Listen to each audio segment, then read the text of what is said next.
Hey everyone, and welcome back to my channel. Make sure to subscribe if you're new so you don't miss any more healthy, delicious recipes. And today we're making a pad thai. So this is everything you're going to need to make the pad thai. We're going to start off by making the sauce. Now traditionally they do use peanut butter. I'm using almond butter just to make it paleo, but you can use peanut butter if you choose. And then I'm going to have all the ingredients listed below with the measurements and everything.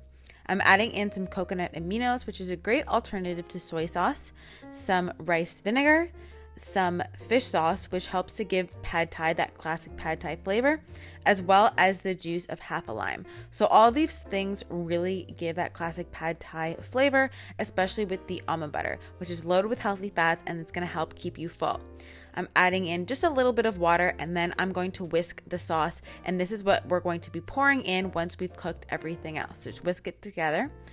And then I'm going to take a pan heated up to medium heat with just a little bit of avocado oil, throw in some garlic, and we're going to get that cooking along with some ground ginger.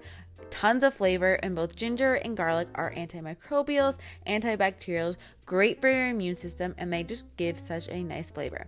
So toss that around until the garlic is nice and cooked, and then we're going to add in a cup of veggie slaw. You guys know I love adding veggies to anything I can, and this is a great way to kind of sneak them in because you don't even really notice, especially once they cook down. They blend in with the noodles and you're going to be good to go. So I'm pouring in the sauce, and then I'm adding in 1 package of konjac root noodles. You guys know I love new pasta, and I will link it or anyone I can find down below. I'm adding in some cashews. Traditionally they do use peanuts, but because we're doing an almond butter sauce, I'm going to use cashews. We're staying away from peanuts because peanuts aren't paleo and they can actually be inflammatory if you consume too much.